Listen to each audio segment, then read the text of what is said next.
నమస్కారం. మను కథలకు స్వాగతం. ఈరోజు మనం మౌనరాగం అనే ఒక చక్కటి కథను విందామండి. రచించిన వారు కొమ్మెర వెంకట సుబ్బయ్య గారండి. ఇక కథలోకి వెళ్తున్నానండి. సోమవారం క్లయింట్కు ఇవ్వాల్సిన ప్రజెంటేషన్ కోసం శనివారం మధ్యాహ్నం హైదరాబాద్లోని వాళ్ళ ఆఫీసులో ఫ్రీ బ్రీఫింగ్ పెట్టుకుంది అంజలి. బెంగళూరు నుండి శనివారం ఉదయం రైల్లో వచ్చింది. 6 నెలలుగా తను కష్టపడుతున్న ప్రాజెక్ట్, అనేక అవకాశాలలో ఉత్తమమైన దాన్ని వెతికే మార్గాన్ని కనుగొనడం ఆమె పని. మీటింగ్ బాగా జరిగింది. మనసు చాలా తేలికగా ఉంది. సాయంత్రం ఇంటికి చేరేసరికి తలుపు తీయగానే అడుగులు నెమ్మదించాయి. హాల్లో కొత్త పూల కుండీలు, మారిన కుషన్ కవర్లు, నేల తడిగా ఉంది, అప్పుడే తుడిచినట్లు. వంటగదిలో నుండి బూరెల వాసన, జంతికల వాసన, నెయ్యి గుమగుమలు, స్టీల్ గిన్నెల్లో లడ్డూలు, మిఠాయిలు వరుసగా. ఇల్లంతా ఒక ప్రదర్శన వేదికలా తయారవుతోంది. సాధారణ వారాంతానికి ఇదంతా ఎందుకు? అంజలి బ్యాగ్ నేల మీద పెట్టింది. రేపు ఉదయం పెళ్లి చూపులు, అమ్మ నెమ్మదిగా చెప్పింది వంటగదిలో నుండి, ఆమె వైపు కూడా చూడకుండా. అందుక ఎదురు చూశారు నేను వచ్చేదాకా, నాకు చెప్పకుండా. చెబితే వచ్చేదానివా? అంజలి ఏమీ మాట్లాడలేకపోయింది. నిజమే, చెబితే రాకపోను, అది అమ్మకు తెలుసు, ఈ ఇంట్లో అందరికీ తెలుసు. అందుకే నాన్న ఎప్పటిలా టీవీ ముందు కూర్చుని ఏమీ ఎరగనట్లున్నాడు. తమ్ముడు రోహిత్ తన గదిలో హెడ్ఫోన్లతో బయట ప్రపంచంలో ఈ కుట్ర అంతా అమ్మదే.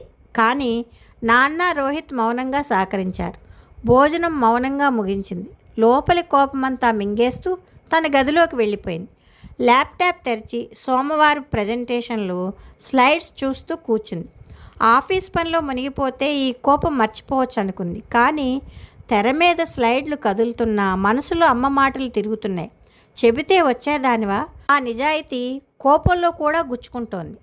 రాత్రి 11 దాటింది. నిద్ర రావడం లేదు. మంచినీళ్ళ కోసం వంటగదికి వెళ్ళింది. అమ్మ అక్కడే ఉంది. ఇంకా రేపటి గారెల పిండి సిద్ధం చేస్తోంది.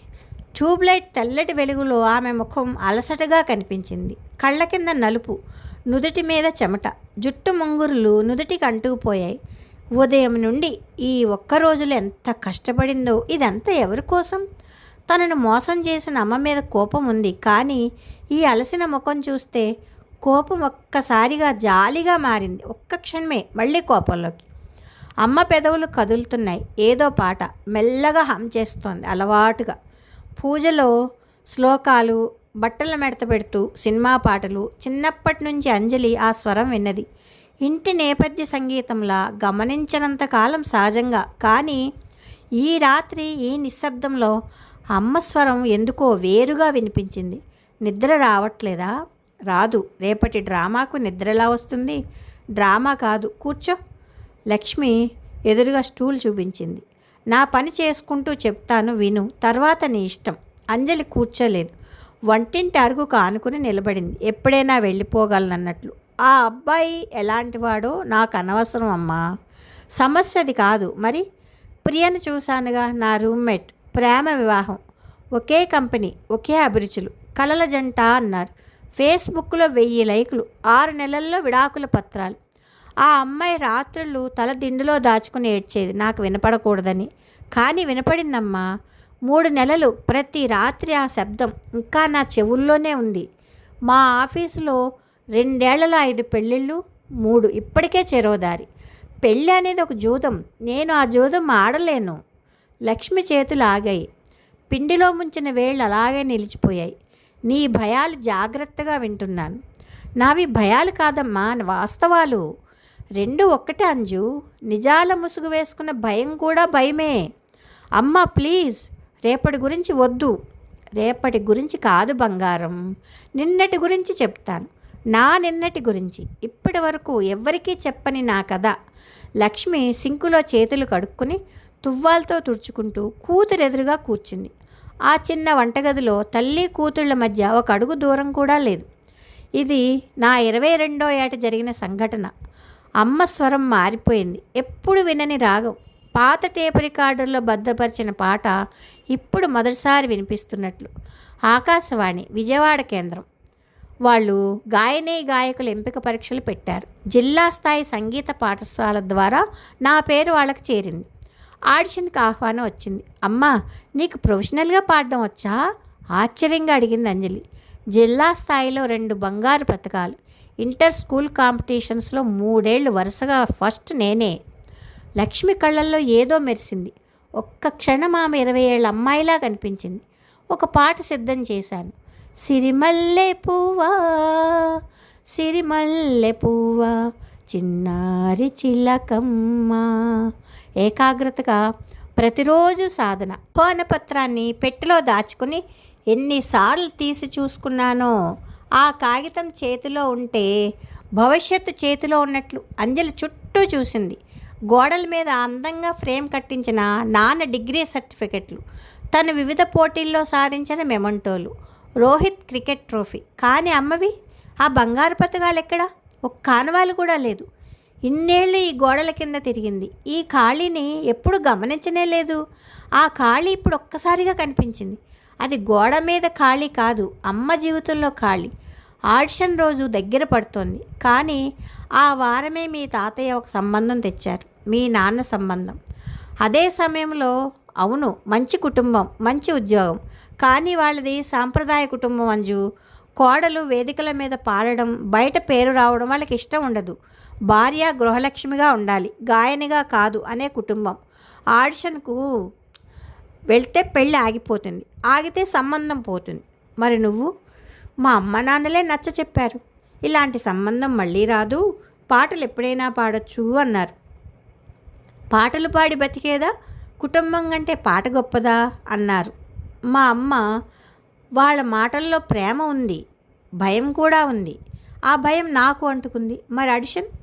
లక్ష్మి నవ్వింది. ఆ నవ్వులో 32 ఏళ్ల వెళితి కరిగిపోతున్నట్లు. భయం అంజు. సంబంధం వదిలేస్తే ఇంకోటి వస్తుందా? అమ్మాయికి వయసు పెరుగుతోంది అంటారేమో ఊళ్ళో మాటలు. ఆ భయం ముందు నా కల చిన్నదైపోయింది.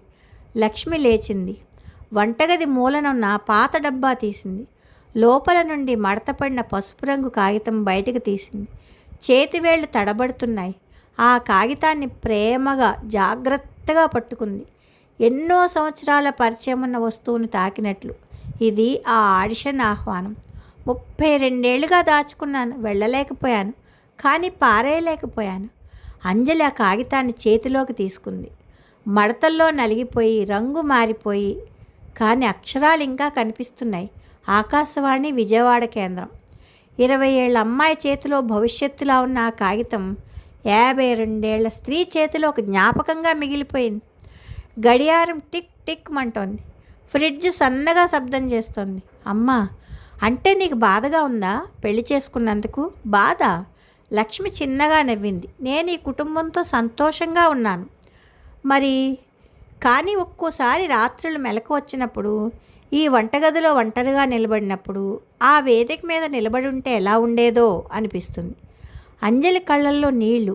ఇన్నేళ్ళు ఈ ఇంట్లో అమ్మను చూసింది, వంటగదిలో, పూజ గదిలో, బడి సమావేశాల్లో. కానీ గాయని లక్ష్మిని ఎప్పుడూ ఊహించలేదు. అర్థమైంది. వంటగదిలో హమ్ చేస్తూ పాడే పాటలు, పూజలో అరమోడ్పు కన్నులతో భక్తి పార్వశ్యంతో ఆలపించే శ్లోకాలు, బట్టలు ఆరేస్తూ ఏదో హమ్మింగ్, అవన్నీ ఒక అసంపూర్ణ గాయని అసంకల్పిత ఆనవాళ్ళు. ఇన్నేళ్ళు చెవులతో విన్నది, కానీ హృదయంతో ఎప్పుడూ వినలేదు. నేనప్పుడు భయపడ్డాను, సంబంధం తప్పిపోతే ఎలా అని. నువ్వు ఇప్పుడు భయపడుతున్నావు, సంబంధం కుదిరి బంధం విఫలమైతే ఎలా అని. వేర్వేరు భయాలు, ఒకే ఫలితం. ఇక్కడ భయం నిర్ణయిస్తోంది అంజు, మనం కాదు. అంటే నేను ఒప్పుకోవాలా? కాదు, నేను భయంతో పెళ్ళికి ఒప్పుకున్నాను. నువ్వు భయంతో పెళ్ళిని వద్దనుకు. రెండూ ఒకటే, రెండూ తప్పే. మరి సరైన నిర్ణయం ఏంటి? తెలియదు. ఆ సమాధానం నా దగ్గర లేదు. కానీ భయం వదిలి ఆలోచిస్తే లోపల సమాధానం కనిపిస్తుంది. భయం లోపలి స్వరాన్ని మూగదాన్ని చేస్తుంది. అంజలి చేతిలో ఆ పాత ఆహ్వాన పత్రం వైపు చూసింది. రంగు మారిపోయిన ఆ కాగితంలో 32 ఏళ్ల కల బతికి ఉంది. అమ్మా, ఈ కాగితం 32 ఏళ్ళు దాచుకున్నావు. మరి ఆ పాట, అది కూడా ఇంకా దాచుకునే ఉన్నావా? లక్ష్మి ఒక్క క్షణం ఆగింది. కూతురి కళ్ళల్లో ఎప్పుడూ చూడని ఉత్సుకత ఏదో కనిపించింది. అడుగుతోంది కాదు, వేడుకుంటోంది. కళ్ళు మూసుకుంది. చాలాసేపు ఏమీ జరగలేదు. వంటగది గడియారం టిక్ టిక్ మంటోంది. తర్వాత నెమ్మదిగా పెదవులు కదిలాయి. సిరిమల్లె పువ్వా, సిరిమల్లె పువ్వా, చిన్నారి చిలకమ్మ. అంజలి ఊపిరి బిగబట్టింది. ఆ స్వరం వంటగదిలో అప్పుడప్పుడు సాధారణంగా విన్న స్వరమే, కానీ ఈ రాత్రి హమ్మింగ్ కాదు, రాగం. సానబెట్టిన కత్తికి ఉన్న పదునులా మెరిసింది. ఆ చిన్న వంటగదిని ఆకాశవాణి స్టూడియోలా నింపేసింది. 32 మౌనం చీల్చుకుని ఆ రాగం సజీవంగా బయటికి వచ్చింది. ఆహ్వాన పత్రాన్ని పెట్టెలో దాచగలిగారు, కానీ ఆ స్వరాన్ని ఎక్కడా దాచలేకపోయారు. పాట ఆగింది. లక్ష్మి కళ్ళు తెరిచింది. కూతురి కళ్ళల్లో నీళ్లు చూసి తడబడింది. ఏంటి అమ్మా? అంజలి స్వరం జీరబోయింది. ఇన్నేళ్ళు ఈ వంటగదిలో పాడుతూనే ఉన్నావు, నేనెప్పుడు అసలు విననేలేదు. అలవాటు, లక్ష్మి మెల్లగా అంది. మనసు మర్చిపోమ్మంటుంది, అయినా స్వరం మాత్రం మర్చిపోదుగా. ఆ రాత్రి ఆ వంటగది ఒక వేదిక అయింది. పిండి గిన్నె, నూనెల సీసా, గారెల ప్లేటు, ఈ సామాన్యమైన వస్తువుల మధ్య అంజలి మొదటిసారి తన అమ్మను చూసింది. వంటలక్ష్మిని కాదు, గారెల పిండి కలిపే చేతుల్ని కాదు. ఒకప్పుడు మైకు ముందు నిలబడిపోయి భయంతో వెనక్కి నడిచిన 27 ఏళ్ల అమ్మాయిని. ఆ పాత డబ్బాలో, ఆ మడతపడిన కాగితంలో బతికే ఉంది. ఆదివారం ఉదయం కిటికీ తెరిచింది. వెలుగు గదిలోకి ప్రవహించింది. గోడ మీద 10వ తరగతి ఫోటో, జడ వేసుకుని భయంగా నవ్వుతున్న అమ్మాయి. అప్పటి భయాలు వేరు, ఇప్పటి భయాలు వేరు. అమ్మ హాల్లో పూలు సర్దుతోంది. కళ్ళల్లో ఆందోళన, కూతురు ఏమంటుందో అని. అమ్మా, ఆ అబ్బాయి ఫోటో ఉందా? లక్ష్మి ఆశ్చర్యంగా చూసింది. నెమ్మదిగా ఫోన్ తీసి ఫోటో చూపించింది. మామూలు ముఖం, కళ్ళద్దాలు, చిన్న చిరునవ్వు. వెనుక పుస్తకాల అల్మరా కనిపిస్తోంది. ఒక అరలో తెలుగు పుస్తకాలు. భయం కాకుండా ఆసక్తి కదిలింది. ఒక్క క్షణమే అది నిజమైంది. బలవంతం చేయట్లేదు అంజు. అంజలి అమ్మ చేతులు పట్టుకుంది. బూరెలు చేసిన, జంతికలు పెట్టిన, తనను పెంచిన, ఇన్నేళ్ళు ఒక కలను దాచుకున్న చేతులు. మాట ఇవ్వట్లేదు, కానీ చూస్తాను, భయం లేకుండా చూస్తాను. లక్ష్మి కళ్ళు తడిబారాయి. ఇంకో మాట అమ్మా. ఏంటి? ఈ సాయంత్రం వాళ్ళు వెళ్ళిపోయాక ఆ పాట పాడాలి పూర్తిగా. సిరిమల్లె పువ్వ మొదటి నుంచి చివరి వరకు. ఈసారి వంటగదిలో కాదు, హాల్లో అందరి ముందు. పాడతావా? లక్ష్మి ముఖం చూడాల్సింది. ఆశ్చర్యం, భయం, ఆనందం. పెదవులు వణుకుతున్నాయి. నెమ్మదిగా తల ఊపింది. అంజలి వంగి నేల మీద పడిన పూలదండని ఏరి అమ్మ చేతిలో పెట్టింది. పెళ్లి చూపులు ఎలా జరిగాయో, ఆ అబ్బాయి ఏం మాట్లాడాడో అది వేరే కదా. కానీ ఆ సాయంత్రం అతిథులు వెళ్ళిపోయాక ఆ ఇంట్లో ఒక అపురూపమైన దృశ్యం. హాల్లో కూర్చున్న లక్ష్మి కళ్ళు మూసుకుని సిరిమల్లె పువ్వ పాడుతోంది. మొదట తడబడుతూ, తర్వాత నెమ్మదిగా, తర్వాత నిండుగా. 32 ఏళ్ల తర్వాత ఆ స్వరం ఆ ఇంట్లో నెమ్మదిగా ధ్వనించింది. ఎదురుగా అంజలి ఫోన్లో రికార్డులు చేస్తోంది. కళ్ళల్లో నీళ్లు, పెదవుల మీద నవ్వు.